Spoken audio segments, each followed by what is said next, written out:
How the F do you make friends as an adult if you don't drink? Slowly. Hobbies, community involvement, through work. Good luck. If you like doing things with your hands, wood/metalwork/fabrics, etc., electronics, or programming, hacker/makerspaces are great. They usually have themed events and classes, as well as social events. That's where I made my current friends when I moved to a new city. I'm 35. In the last 10 years, I can honestly say I have one or two friends that I've kept close contact with. I started getting back into collecting sports cards right before the pandemic hit. Through sharing my passion through IG, I have made probably at least 20 online friends and a few local friends now that I talk to every day, and not just about our favorite hobby. Shit is weird. Borrow tools and actually give them back. I've got to consider you a top-tier friend before I'm lending you any tools. A neighbor borrowed one of my cordless drills and actually gave it back. However, I won't lend him any more tools. Why? He thought the drill was too dirty, so he cleaned it in a dishwasher. Edit. Inquiring minds in the comments wanted to know what happened next. First of all, yes, he washed it with the battery, so the battery vented. That's probably the only reason why he admitted to such unconventional cleaning methods. He had to come clean. He offered to buy me a replacement drill, but I've asked for a cash value instead. Bought myself a set of replacement bearings, new battery pack, then blasted a chuck with rust inhibitor, and now I have a like-new drill plus quite a bit of spare change. And a neighbor that always cleans his gardening tools in a dishwasher. I started inviting people from online dating sites who said they were looking for friends to play D&D. Some of them were actually looking for friends. I also started a fencing group in my area and advertised it in relevant Facebook groups. A few people showed up, and now we occasionally do things that aren't fencing related. You guys do chain link or privacy, usually? This is what popped into my head first as well, just a bunch of dudes standing around a field driving posts in the ground just getting to know each other, huh? You see someone doing something you do or like to do or are curious, hit them with a compliment and then with a follow-up question. Met some of my best friends because I liked the colon they were wearing, haha. Edit. Cologne. Keeping the error. I am not myself today. Edit. Damn you people and the unrelenting colon comments. Edit. Thank you for running the train on me with rewards. I love the smell of your colon. Wanna be friends?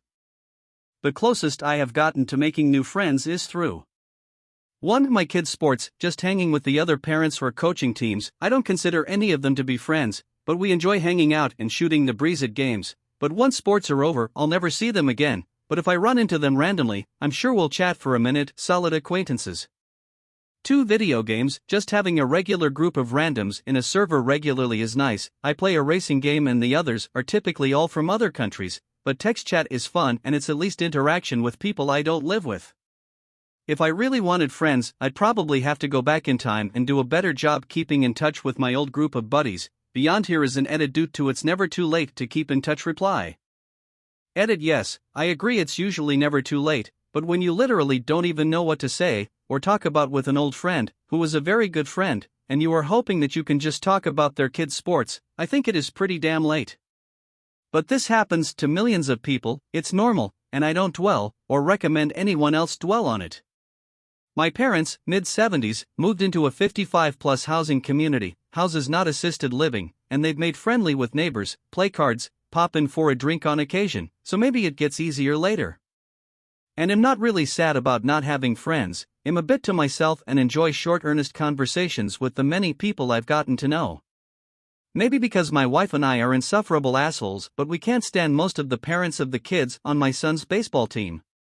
They're like carbon copies of the worst Karen you've ever met. Have you considered joining a cult? You make more money as a leader, but you have more fun as a follower.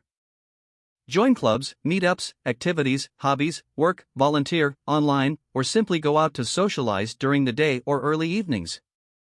How does this work practically? You can't go up to people in a cafe and join in, or introduce yourself to people in the street. Edit. Lots of people saying you can go up to a person in the street and be friends. I know we are paranoid, but I think if somebody did that to me, I'd expect them to murder me later. You stand too close to random people at the groceries, and when they ask you what's your problem, you tell them you don't have any friends. Then you hug it out and become friends. And during the hug, whisper in their ear that you like exotic leather lamps. The friends that I have made in adulthood were not made through boozy social situations, even though I'm Irish and we love our boozy socials. I've made friends through work and through hobbies. I love taking fun classes. I like taking dance classes mostly, and when you're going to the same class week in, week out, you get talking to the other people at the class and friendships can blossom. You can be friendly and smiley and strike up a bit of conversation, and from that you build up a bit of rapport. I made friends by asking a couple of the girls if they'd like to grab a coffee after class, and then it became a weekly thing, coffee after class. It doesn't have to be dance, any kind of class works, even if it's an educational one. Evening classes are a great place to make new friends. Then, and I know everyone's workplace is different, certainly mine is very easy to make friends. Through work you can make some nice friends.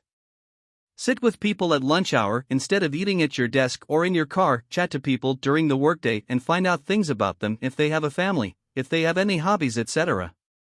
Then, when you build up a bit of friendliness, ask them if they'd like to go for lunch or, yes I know, again, a coffee after work and so forth.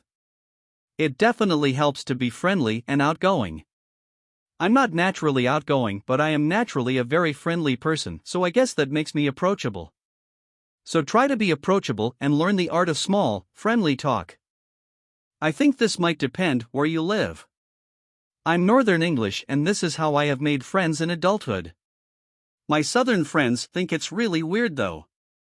I introduced them to a friend and it was something like, "Where did you two meet?" "Here, in the pub." "Oh right. So were you introduced to each other by someone else?" "No." "So how did you get chatting?" I don't know. We were just in the pub." Seemed odd to them. I think it's just personality more than anything.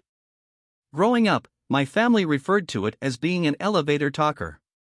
My mom is one. The rest of my family is not.